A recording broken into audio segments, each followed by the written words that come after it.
Welcome to Midpoint, a show where I get to talk the issues of the day with friends and find out their opinions on various subjects. We won't necessarily agree, but I think the point is to present our perspectives in this civilized forum and let you, the viewer, take away from it what you will. Tonight is the first episode of Midpoint, and I am thrilled to introduce our guests. He is a veteran of the United States military and a big fan of Star Wars, if I'm not mistaken. That's Jeremy correct. Clarke. Hello. Thank you for being with us. And she is a foreigner and an up-and-coming computer whiz, Dalma Boros. It's my pleasure. Thank you. And he is a small business owner and a quotidian philosopher, Shahid Rashad. Thank you for being here. Thank you.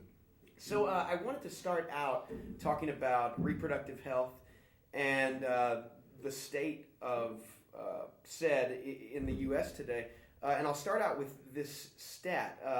Teen pregnancy rates vary widely in the U.S., but the highest rate is in New Mexico, which, as you won't be surprised to find out, has a abstinence-only policy as far as sex education goes.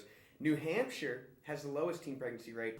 My question to the panel, but especially to the woman on the panel, is what do you think it is about the topic of abortion that so polarizes us and allows for single issue voting on both sides, voting toward either a pro-life or a pro-choice candidate, even if that candidate doesn't really align with your views in any other way? Well, I feel like I notice that it's kind of divided along lines of religion. Just from like my personal experience, I am a foreigner. I'm from Canada, and where is that? the other border. And specifically, I'm from Toronto, which is a very large city, very multicultural, multi-religious, and so as a result, fairly secular. Yeah. Like no one's really, there's no dominant religion, and a lot of people are very secular. Mm-hmm. And among my peers and people I know, abortion was not really a hot topic as I find that it is here. Yeah. Mm-hmm. It's also in Canada it is legal, and it's legal even to the third trimester, right? But doctors won't.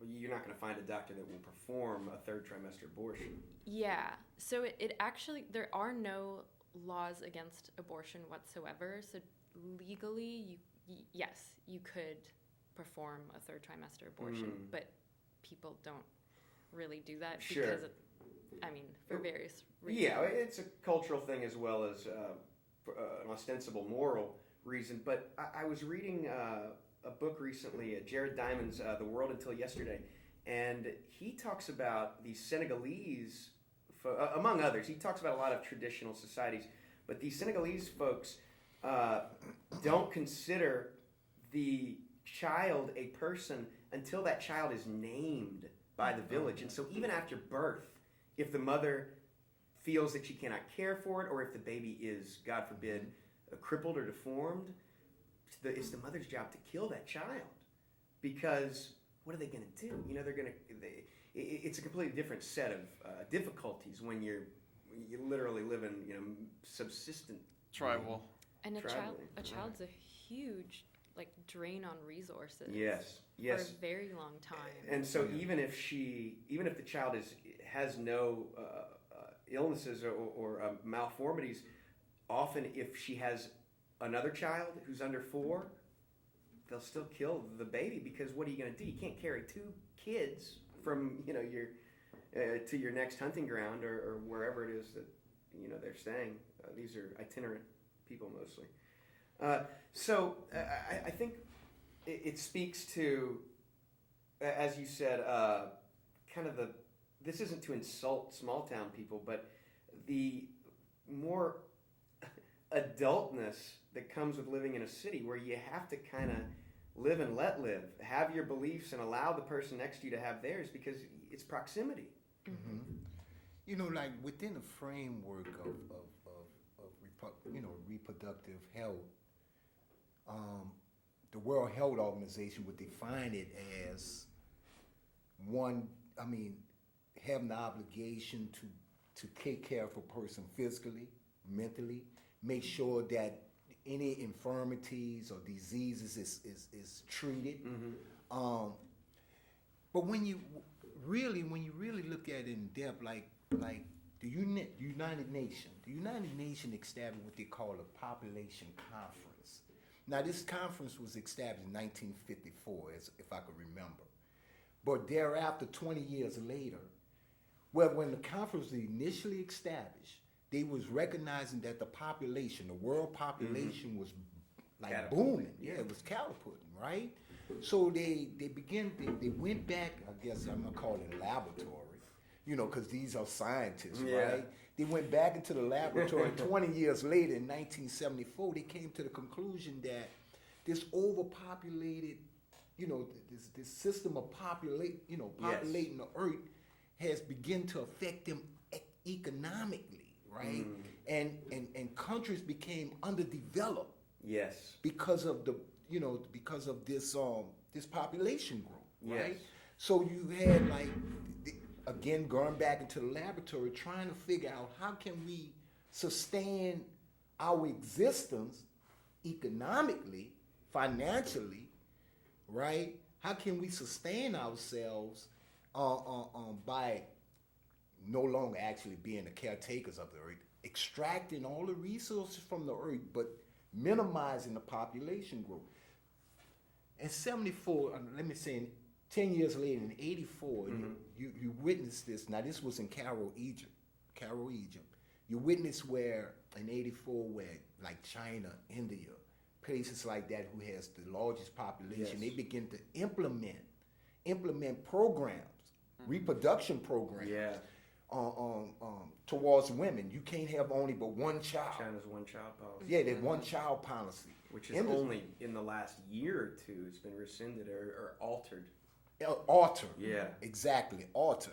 Now, what happens? Say you have two children. You have two children, right? The government got involved. Mm-hmm. The government. And they took that child away. Not worrying about the emotions of the woman or her health. So when we talk about, going back to the framework of WHO, the World Health Organization, they put this definition out there like, we want to care for you, we want to make sure that if you have any diseases, infirmities, you have, give you these choices. This doesn't actually exist because it's against the economic establishment of stability. Yes, and I think the takeaway there is it's a paradox because as your economy improves, people have less children. It's called Schrumpfgesellschaft is like the term, and it means shrinking society in German. And it's where you get more affluent. Do we really need 3 kids to keep up the farm? You might still have individual couples having 2 or 3 or 5 kids, but you don't have 2 kids for every 2 people anymore. That's the U.S. We have folks that rail against illegal immigration, but the U.S. is slowing its population growth and is reaching a we're at near zero population growth because we're affluent. It's the poor folks that have more kids for various reasons. We're talking. There's like 2.5 in like the 50s or whatever. Exactly. Now it's like 1.6. Right. Yeah. It's like a kid and a cat. Yes. Not like 2 kids, 3 kids, and there's no farms to work on. So yeah, there's very few families. Well, and as we know, the age of a woman having her first kid, it keeps rising. It's at 26 in the U.S. Right, because they have careers now. Exactly. Right. And the ability of women to have children later in life is greater now. Yeah, exactly. I think this whole kickback and the politics behind all this, first of all, the government really shouldn't, kind of where you were going with that, with China and everything, they have a right to come in and tell you what you can do to your body. Mm. I mean, I really got to question that. And, Yeah. and if that answer you have for that comes to that, and it's through religion, are you instituting your religion into my state? Because there's a separation of that.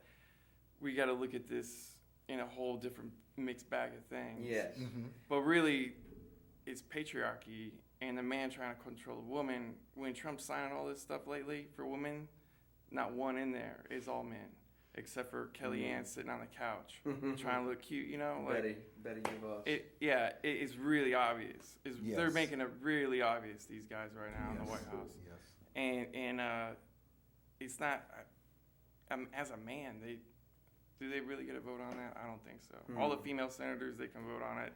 Yeah. Those guys can go play That's golf. one thing that the female legislators pretty much vote in a block, regardless Right. of if they're Republican or Democrat. They side with the woman on these women's issues. But it brings to mind a joke that I heard. I didn't hear Louis C.K. tell, but someone related it to me in his new stand-up special on Netflix, and I won't be able to tell the joke, not only because I'm not funny, but because I didn't hear it. But the point of it was that we have most states in the U.S. with castle laws, where if someone enters your home, you can kill them, straight up.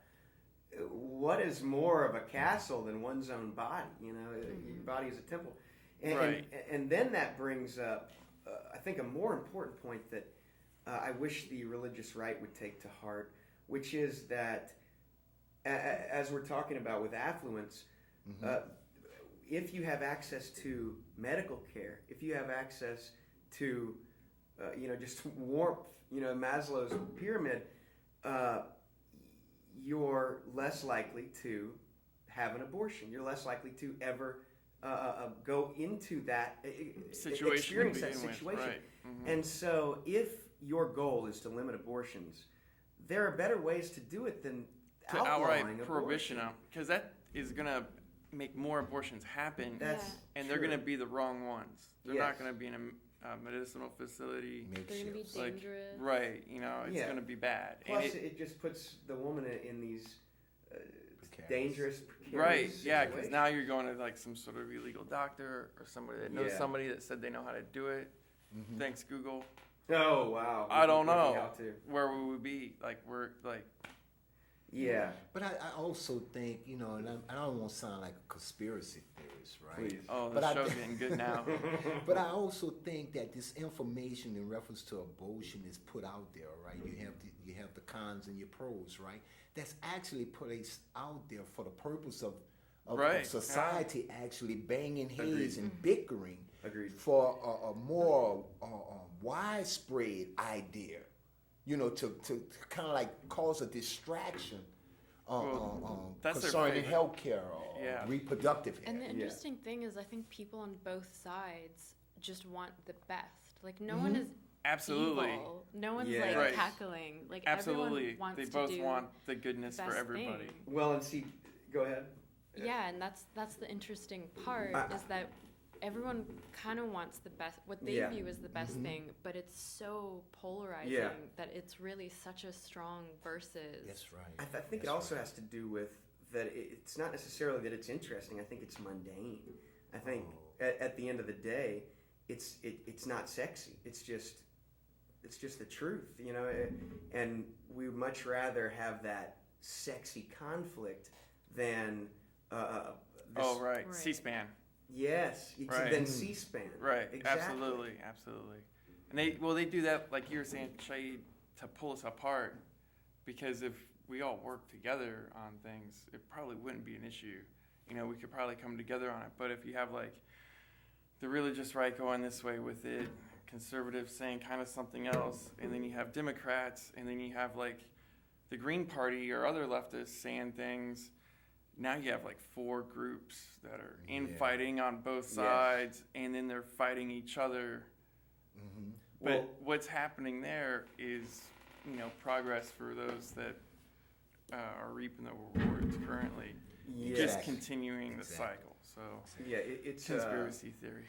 Well, I don't know that it's a conspiracy, because I think it speaks to, for instance, the Southern strategy, which is Right. as y'all all probably know as aficionados of politics, the way that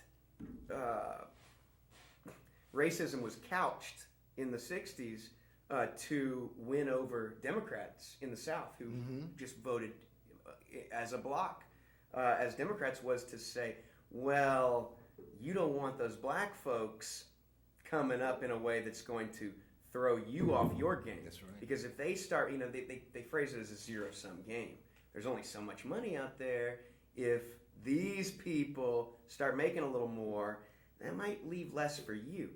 And the funny thing is, as we're talking about, it's not true. The economy is not a zero-sum game. It's literally called a non-zero-sum game. It's you can get more out of it than you put in. But we get these arguments. A Tinstoffel, it's called. There's no such thing as a free lunch, which is absent any kind of accuracy or philosophy. But it kind of rings true. It's like, well, it's tough. I got to do this and I got to do that in order to get mine.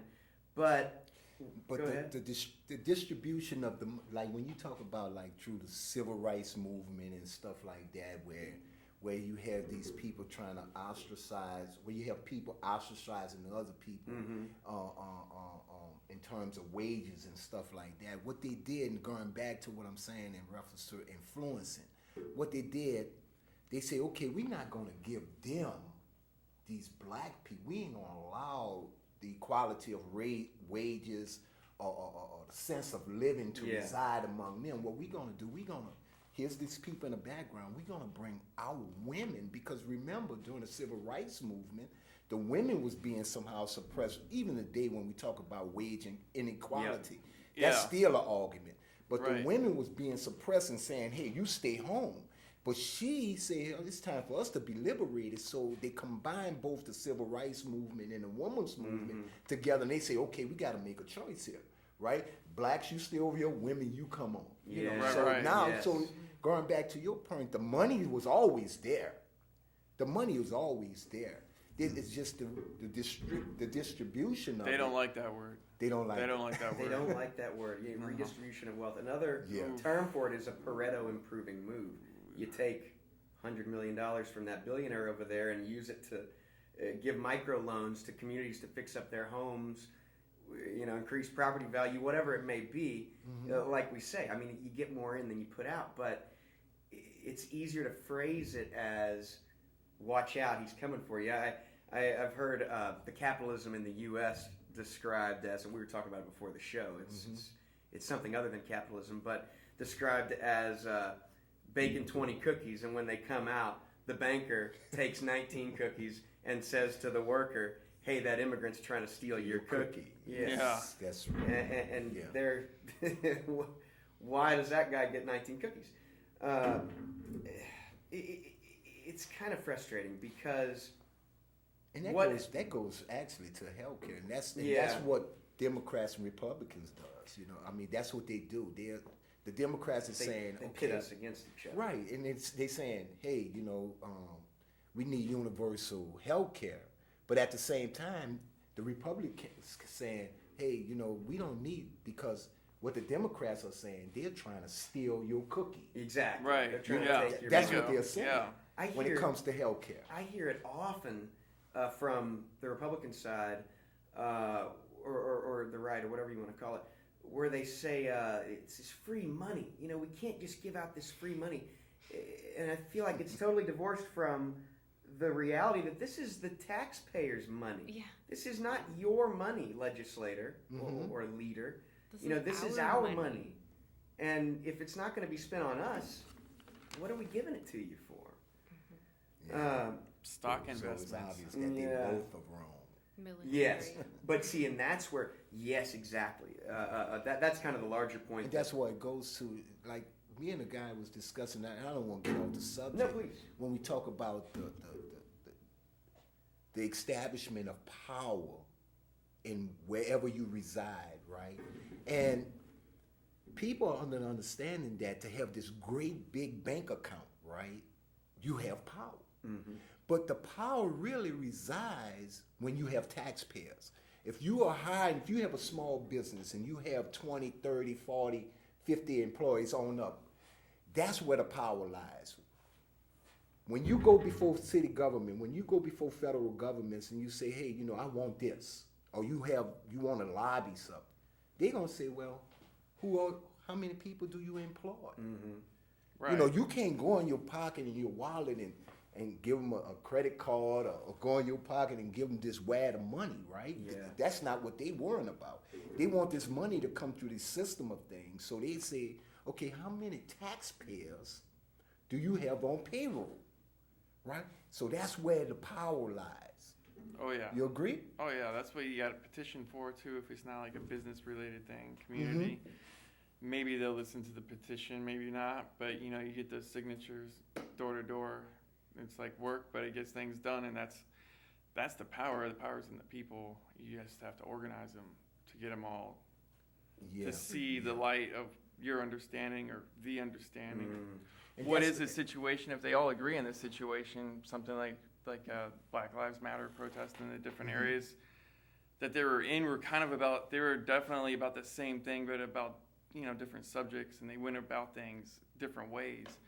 But still same message, Once you get that message out there, it's pretty easy to get people to hopefully come together depending on where you're at, Yeah. And that's where emotions come in too, man, because I have seen, like, in reference to healthcare, universal healthcare in America, right? When the affordable healthcare came about, and they pushed it, you had these corporation, or not corporation necessarily, but these small businesses saying, okay, we cannot no longer provide you with health insurance. Right. We have to take this away. And I think that mainly happened because I remember when I was working as a pressman at a place called Capital Printing, where it was only 3 employees. And I mean, I was pretty much right there in the mix of things. I know how the money was being distributed because I was making money for them, right? And they came to me, not me necessarily, but the other 2 employees said, hey, we have to trim down on this here because we cannot no longer provide you with health insurance, right? Now, they don't tell me this because I'm an asset, right? I'm not a liability. I'm an asset, right? So I'm the only one there with health insurance. Like, I'm like, fixed. whoa, still getting dental and stuff, right? But although I never use it, I should have. I honestly don't either. I don't know why. Man, you making everybody see my teeth now. I should have used my dental insurance. Well, anyway. Can we get a zoom of Well, anyway, so I think the move was more emotional. Yes. Or rebellion against the establishment of affordable health care in America. However, the AHA is not... ACA? What is ACA? Yeah. The Affordable Care Act, Obamacare. Obamacare, right? ACA. It needs some fixing. Man. Absolutely. Well, the funny thing is, it's kind of like this most recent vote for Trump Care. He didn't want to call it Trump Care, but where the Freedom Caucus in the House, comprising 30 or 40 it's like 30 or 40. Yes, are the reason why it failed, but they didn't vote against it because it was going to hurt the people, but because it wasn't going to hurt the people enough. Right. Exactly. Yeah. Exactly. They didn't trim enough fat off of it. And there was like, that appears there's still some health care left. Yeah, somebody's still going to get some. We're not going to partake Only in this. 24 million? Yeah, exactly. Yeah, we right. can cut more people off the rolls than that. Yeah, the numbers aren't high enough. But it comes back to what a terrible fiscal move that would be for the U.S. Because as we all know, if you have access to health care, if you can go and see a doctor, you don't need as much health care. Right. It comes back to these simple little paradoxes that are maybe counterintuitive at first, but once you look more deeply into it, it makes perfect sense. Of course, if I can go see a doctor every year for a checkup, he's going to check me up. And if he finds something, likely he's going to catch it earlier than he would if I wait until I've got symptoms and I turn up at a clinic and they say, really got to wonder about a politician that doesn't want to have like a healthy citizenship or like a well-educated citizenship. Yeah. Unless, you're not in a democracy. Because then you don't want a well-educated citizenship because they might actually vote and organize. Yeah, that is very true.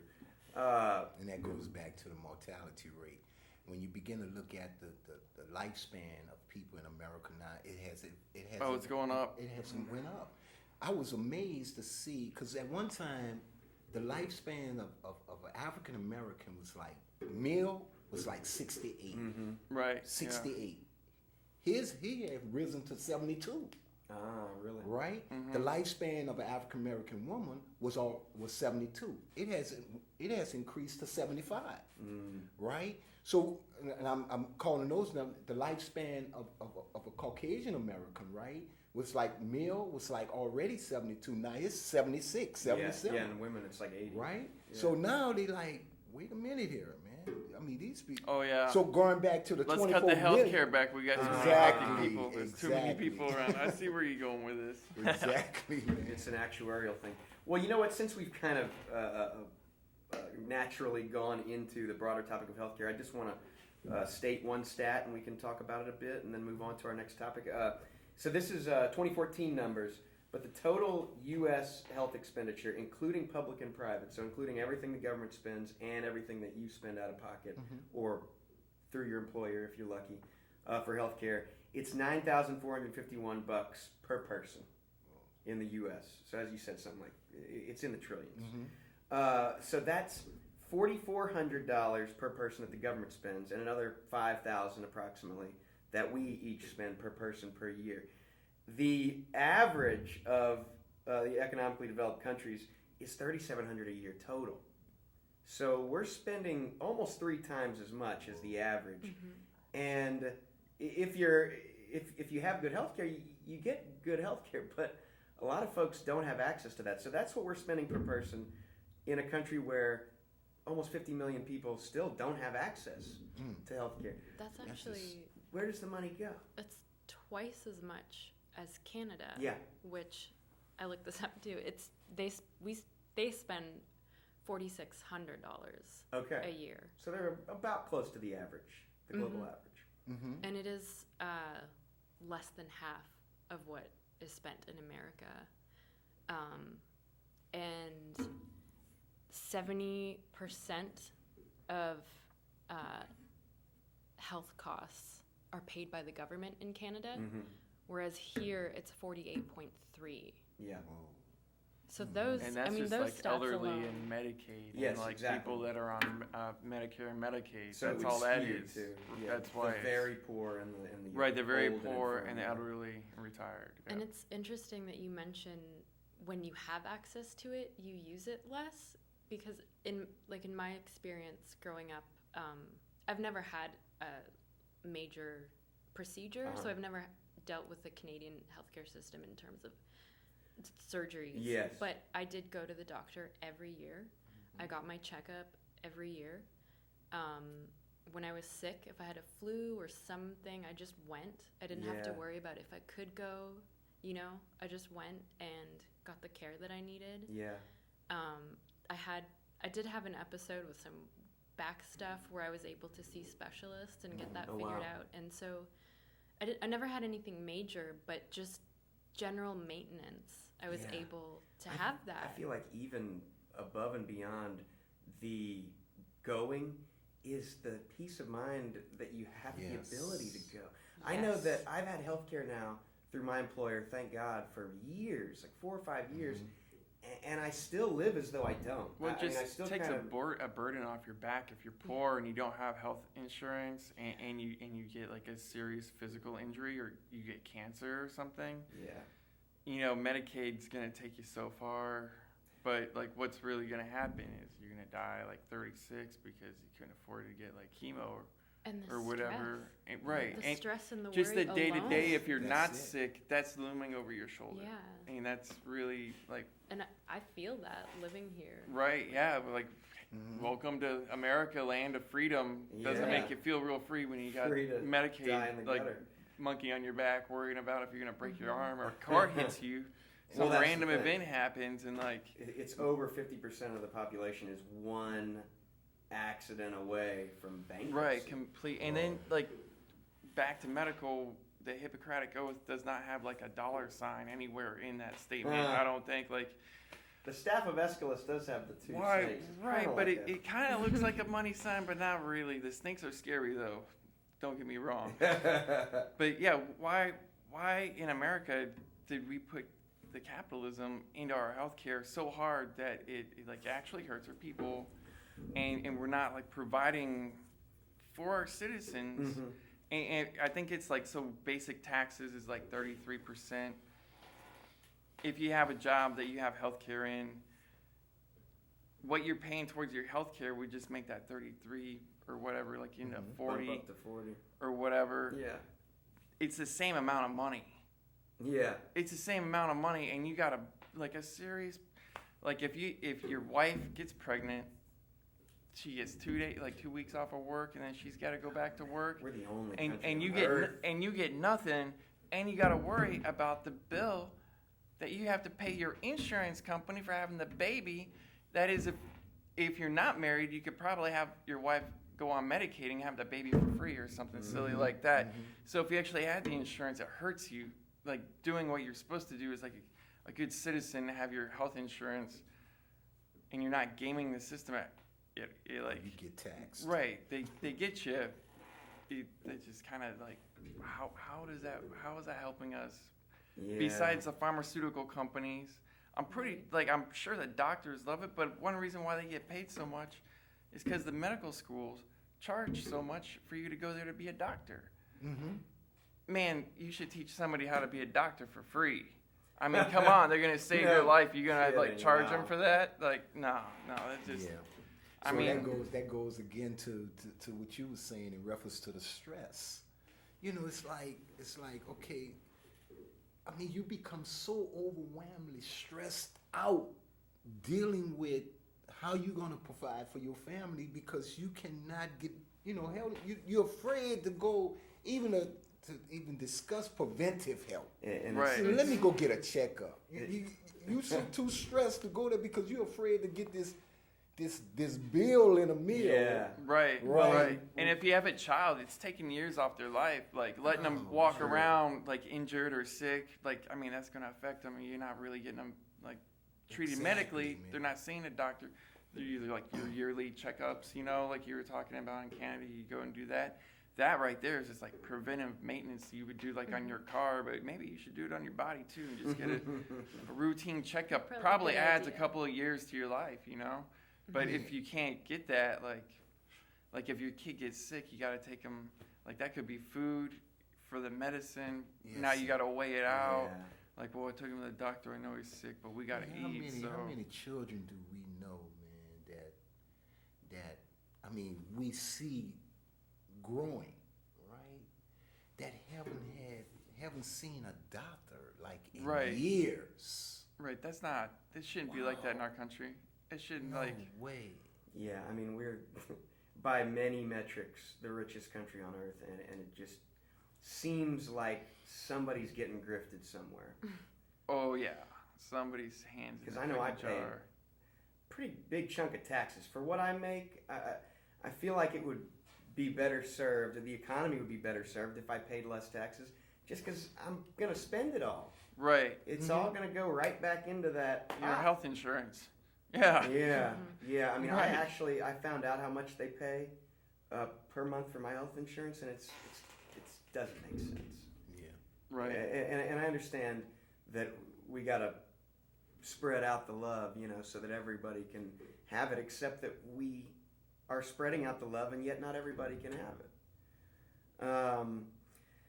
I don't want to beat this topic to death. I just think that this is one of those places where the vast majority of Americans are in agreement that we're doing something wrong, and yet it's a political non-starter to really have meaningful reform. Everybody wants good health care, but in order to have the conversation, we all have to rip our hair out. Like, Well, yeah. Discussing it with each other. Like, And at the end of the day, I feel like it's the only thing that's really being saved are a few tens of thousands of math jobs, Yeah. people crunching numbers. Right. I mean, Absolutely. what are we getting out of it? Well, I'm sure we could talk about this forever, but let's move on, because I and I'm sure y'all have heard about some recent moves by states to criminalize protest in one way or another. Now, we already have all heard the Orwellian term of free speech zones, which I only started hearing under George W. Bush, but that may have been around before. But certainly the Patriot Act curtailed some of our civil liberties. But so North Dakota has stiffened civil penalties for so-called unlawful protest in response to the ongoing Dakota Access Pipeline struggle. Some states, Minnesota and Iowa included, have criminalized the blocking of thoroughfares, with Minnesota going so far as to charge protesters for the presence of law enforcement. And with Tennessee, you might have heard this, trying to pass a measure which has not yet been signed into law, that would grant civil immunity to drivers who harm protesters blocking the road. And then Arizona has one that they're pursuing that would be able to charge protesters with racketeering for working together to... Like the mafia. Yeah, exactly, because you're planning a protest, that means that you're conspiring to break the law. Obviously would chill the founders, chills me as well. But my question on this respect is, what is the purpose of protest, and what can we do to fight ostensibly the criminalizing of protest? What is there that we can do? What should we do? Protest. I feel like the point of a protest is to have your voice heard. I feel like, people who are affluent, people who have a lot of tax-paying employees, they have their voices heard. But the average person is very quiet, you know? And people coming together and people drawing attention and bringing their voices together, I feel like that's what it's about. And for the government to try to make that illegal or suppress that is just completely against what a government, especially a democratic government, should be fundamentally. The government is there to represent the people, by the people, for the people, right? And if you see that there's a group of people who are so concerned about an issue that they're coming together and they're taking time out of their lives and days to speak about this issue, and you just tell them to be quiet, you're not doing your job. Go so far as to arrest them and charge them. For me, it smacks of the teacher stating something incorrect and a student courteously offering a correct fact, trying to correct the teacher, and the student getting sent to the principal's office. Or ran over by the teacher. I want to see how Fox News covers the first protester that gets ran over by a citizen. Oh man, it won't be Tiananmen Square. The driver would probably walk away regardless if it was the law or not, judging by the way the police and everybody's taking care of everything, right? That's messed up, man. It's like putting a bounty out on well, that's kind of the thing. Poor people out there. Yeah, and it's it's not like the rich elite out there protesting. The Koch brothers and the guy that's supposedly funding all the Democratic protests, they're not actually paying people. When anyone says they're paid protesters, they've lost their mind and they have no idea what they're talking about. Well, it's just a way for them to spread I'm just going to say stank on those people out there trying to use their voice that the Constitution gave them.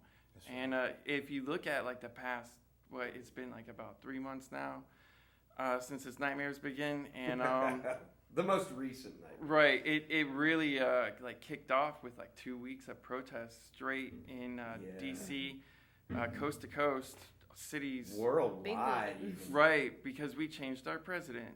Man, I don't blame those kids for going out there and protesting. It was pretty scary couple of 2 weeks. And it hasn't really slowed down if you're paying attention to what's happening with the North Dakota Access Pipeline. Will Trump really push that through and shut those guys down? But they're still out there actively protesting in D.C. A lot of states, which is another ideal of protest that's out there. There's a lot of different ways to go about doing it. They just try to present this Pepsi Cola version where everyone gets a bunch of signs and goes and does the walk in and some chants. But cities are divesting their money from banks that are associated with the pipeline because they don't want anything to do with it. Wow. Seattle's doing a lot of that. A lot of progressive cities have divested. I was with Wells Fargo and a couple of other banks, and they took all the city's money out of that bank and put it somewhere else and said we don't want that pipeline.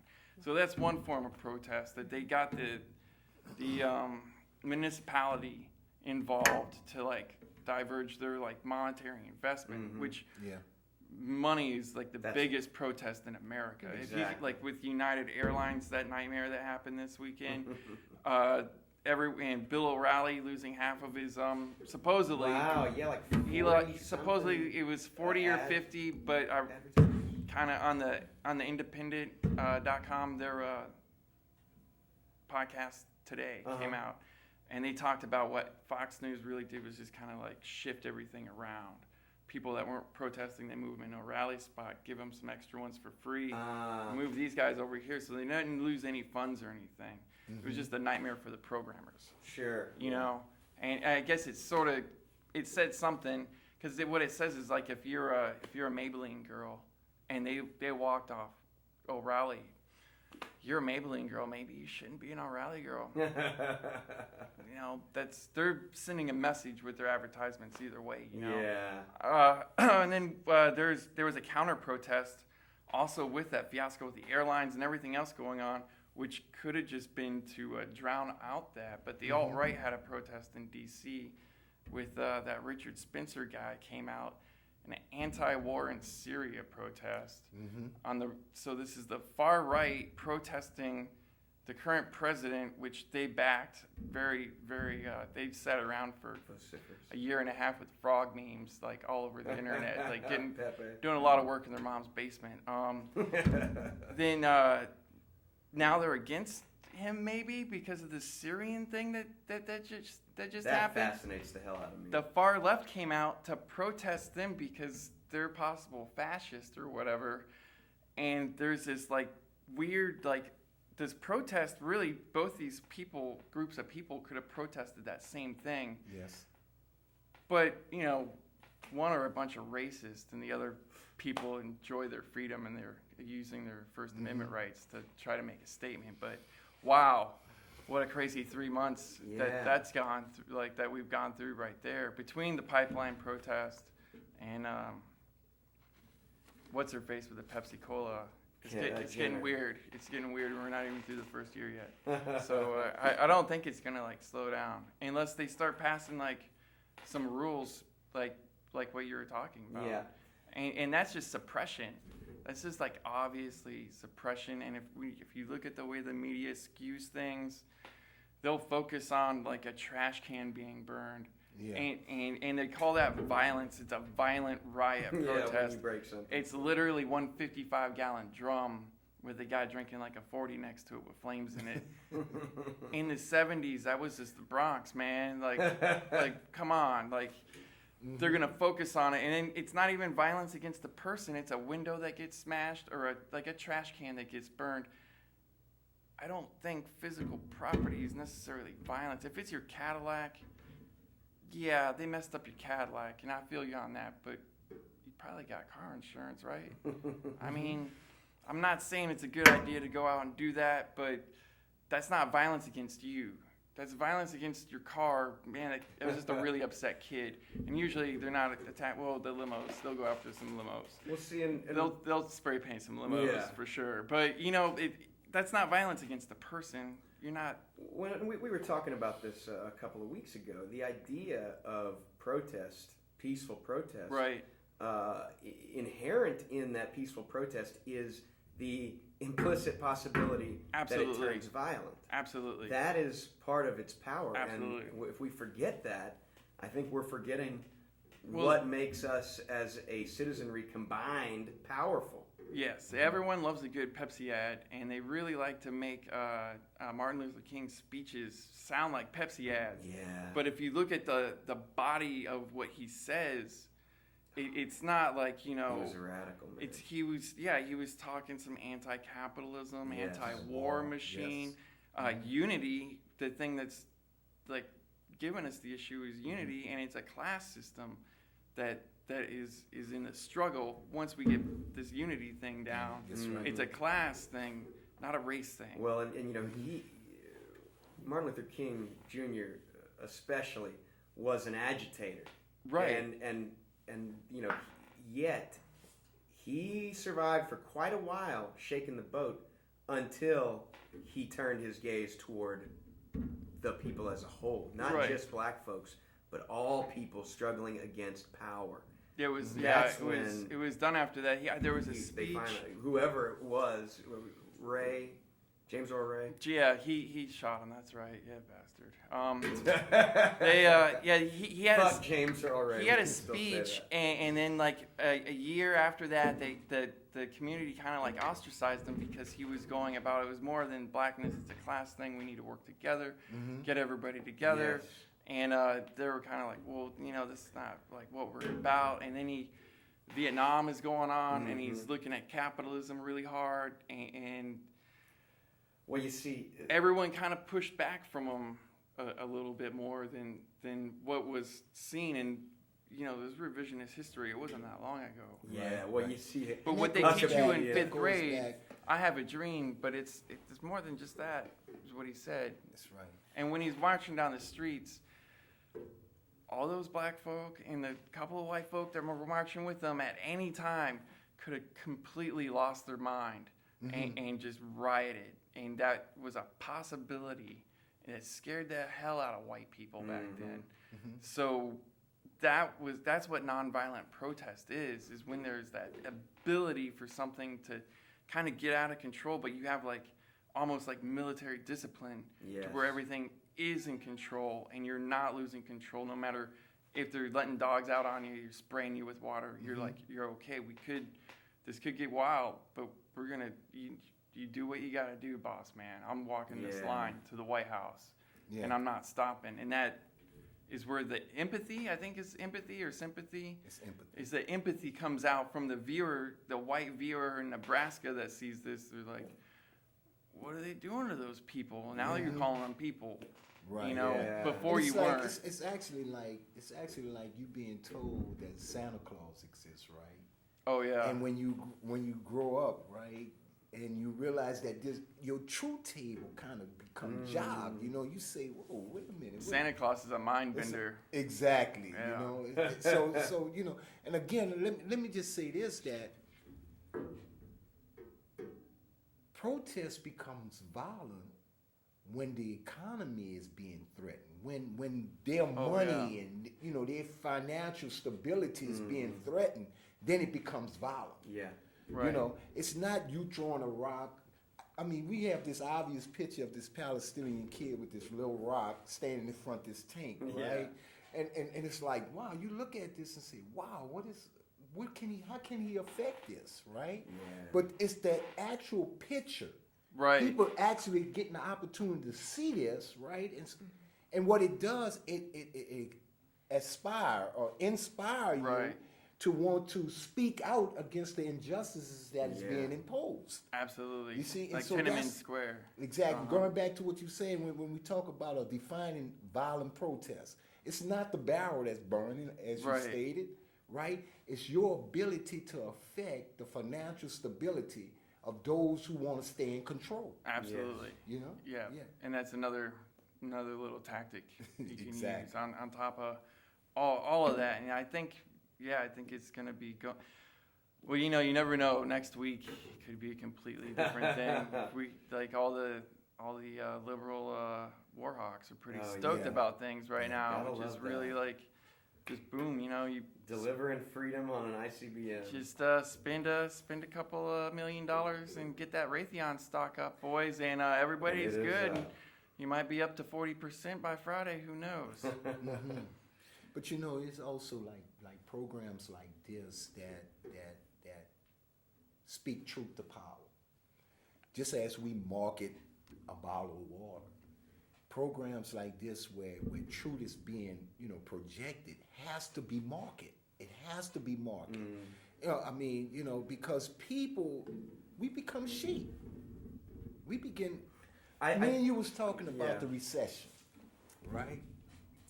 Me and Brother Jake was talking about the recession. I'm like, in my community, we weren't discussing a recession. Right. Simply because we have always been in a recession. You can't be recessed if you are Or- recessed. exactly. So we wasn't. Who was discussing recession? People that was trying Suddenly, to monopolize a situation, Right. Right. for their own personal benefit. If you're being suppressed, who cares about the repress? Exactly. You're already in there, man, for Yeah. sure. And that's the way they game that system. So it's just, But if you look at it from the start, since November, and you look at some numbers, the Democratic Socialist of America went from 10,000 members or something. 6,000 members to they're at 20,000 members Oh, now. wow. They have as many members now as the International Workers Union had, the Wobblies back in the 20s had, when they were burning things in the street for an 8-hour workday and everything. So that's kind of interesting. Thank you, Mr. Bernie Sanders. Yeah, well, I think that's one of the heartening things about the Trump victory is we It finally mobilized have the left. Well, yeah, because Right. you have the grotesque face that Right. goes with. What our color is that grotesque face? It's policies. orange, right? It's like a big Yeah. Cheeto face. I guess it's not grotesque. I as think much he's as kind of more Botox. tan now than orange. I think he's got a new makeup. Well, the guy's taking Oh, right. It's 20 the golf sun. It's the trips. golf. It's the golf trips. Yeah. They say, I think I read the stat yesterday that since he's been president, he's gone on a vacation every 2.1 days. Right, and he used to tweet That's about how I do every stuff. time Obama went golfing, he had a tweet for it. Yeah. The hypocrisy is and it's That like an is atomic one- bomb. And the amount of of money spent. hypocrisy. Yes. Just with his wife staying in New York They- and his son. Why isn't he paying for that? Well, they That's his choice. projected. It's not our choice. I didn't do Yeah. that. I'm paying for that house already. I'm not paying for that. I don't understand how there apartment. aren't checks in place.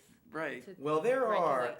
and that's Okay. part of what makes this Republican domination of the House and the Senate concerning, because this is one of those things that should be nonpartisan. Abuse Right. of the public treasury. Exactly. Right. Yes. That should be something that we should maybe look into. Should be really. But that goes back to even going back to protests, right? Since Trump become president, right? These policies, this legislative push against protesters have, enhanced. Literally, just imagine me coming down the street hitting the protester, right? That's like the guy in Brussels or the person in Turkey jumping in a truck and running through a picnic Yeah. Right. because he disagree Well, you know with them what? having fun. And Yeah. that's a great analogy because I feel like the theme of this episode is that you're not going to get out of something what you think you're going to get out of. It's like American foreign policy. When that person drives that truck into a crowd of people, what then happens? Everybody comes out. Everybody shows their strength and their solidarity. It just happened in Sweden. They had Yes, sir. some small terrorist attack where a few people were killed. And what did you see that night and the next day? The streets filled, man. That's right. Because they're not going to let that get them down. And I think that really is heartening right there as well. Because That's the only way you can fight terrorism. Exactly. It's called man. terrorism. So if you allow them to terrorize you, they win. Yeah. So if it's like what George W. said, we need to go out and shop. Go buy the TV with the extra $300 they gave you. Exactly. You know, if that's what it is, that's what it is. But you can't let them go and hide. Back when the magazine got attacked in Paris, a couple Charlie of years Hebdo. ago, right? Like those people didn't like back down. Like they kept going at it. It gives them strength. Right, because they're terrorizing you. If you allow them to, well, it means you must let be you doing feel something fear. Right. If fundamentalists are mad at you, you're doing something right. David Foster Absolutely. Wallace had a piece in the Atlantic shortly before he died. It was called "The View from the Midwest," and he talked about 9/11 and what he went through that day. And one of his main points that's just stuck with me because it's brilliant and it's strengthening is that what if we view these 3,000 people that were killed on 9/11 not as the victims of terrorism, but as martyrs of democracy, of people that gave their lives to allow us to continue to live ours in this free liberal society. Right. I mean, I think that's the kind of thing that makes you strong. Yes, man. it does. Yeah, absolutely. That's in Syria, the Kurds, all the Kurds that die fighting ISIS, they consider them martyrs. Yeah. And you'll go around in the cities that these people are from, you'll see pictures of their faces on the wall with their military gear on and everything, and they're martyred. And when they were killed by ISIS, they don't say that they died or they were killed, but they were martyred by ISIS. And we're gonna, kill. They don't call them ISIS; they call them Daesh. But they will. They're gonna come back because you got more like a martyr is a victim, right? That's what we call them. 9/11 victims. Exactly, the victim. That's what we call them. That's right. But like, if you put them on a pedestal, I don't know. You think Bush would have came up with something like that, push that war he got us into? Yeah. He should have called you, Jacob. Yeah, everyone should listen to me. Well, I thank our viewers for listening. I really appreciate y'all coming on. This was fun. I don't want to overextend our welcome in these people's nice homes, but I would love to get all of you back and do this again. Do y'all have any final thoughts? I'm kind of stopping us because if we tread any further, we're going to get into foreign policy, which could be a show on its own. That's a show itself, yes, sir. But if any of y'all have final thoughts, I would love to hear it. I don't have any. I feel great. I feel like I got my fix today. I just think it's interesting how through all the topics that we've covered today, we can bring it back to this idea of either uniting or being pitted against each other in terms of, the controversial topics that are politicized, reproductive care, healthcare, just not having access to healthcare, keeping people unhealthy, unhealthy body, unhealthy mind, not being able to think clearly, suppressing protest, suppressing your voice, not allowing people to come together, kind of all goes back to this, conspiracy theory stuff. Well, and it speaks to your previous point about how oftentimes we see those on the so-called other side as evil or maligned or purposefully sowing ill. They like to call them Nazis. Not everybody loves to. Doesn't matter which side you are. Hitler, I feel like you lose any political conversation you have. bring up Hitler. Anyway, so then you lost. Oh yeah, I'm a loser. But I think that's the thing is we have this ability to come together to disagree civilly. Like we didn't really do much today. I think we're on the same page in a lot of ways. But the point is that when you call your political opponent stupid or evil, you're giving them power, and you're losing your own. And you're also engaging in what's called naive realism, which is to impute someone with characteristics they don't have. Idealism, naivete, the inability to see things as they are.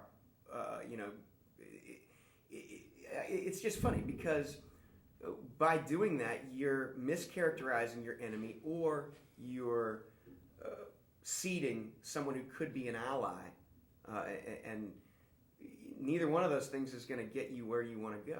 But you get cool chants like lock her up. Yeah. Yeah. Oh yeah. I would just stay positive. Yeah, man. Dark clouds coming. If you listen to Chomsky at all, I love to listen to Chomsky. He's pretty much doom and gloom right now. Expect them to take everything from us, and if we don't organize and work together for the things that are important to us, they're willing to take it. I know I'm guilty oftentimes of naive optimism because things can look gloomy from certain perspectives. But if you look at a lot of global metrics, now I don't know if they had a hiccup here 3 months ago, but overall, more and more children are being vaccinated. Right. Literacy rates are skyrocketing worldwide. Violent crime's down in America. Violent crime is down. Population growth slowing or stopping in developed countries, even while it is increasing, in some places in Nigeria. And some of these localities are obviously grappling with that. Africa is poised for this insane population boom over the next 50 years. But if we can bring them electricity and clean water, those trends could reverse. I think overall, we can stay maybe optimistic, although it was Terence McKenna who said that the only way that we're going to save civilization is to kind of hit rock bottom. And I don't think we're there yet. Oh, the big negative factor. Yeah, and so, I don't know, we'll see. But, if humanity can survive for 100 more years, I think we'll survive for 1 million. I mean, this is the tough part we're in. And I think that is exciting. So, let's see what happens. Really exciting. There's always opportunity for a great equalizer. Yeah. I just don't want to be around when that happens. You know who was a great equalizer? Denzel Washington. Oh, yeah, there you go. 2014. Yeah. Hey, 2014, that's when my stats come from. Thanks so much for watching. This has been Midpoint. Jeremy, Dalma, Shahid, thanks a million for coming on. You're welcome. Thank you. Thank you, everybody.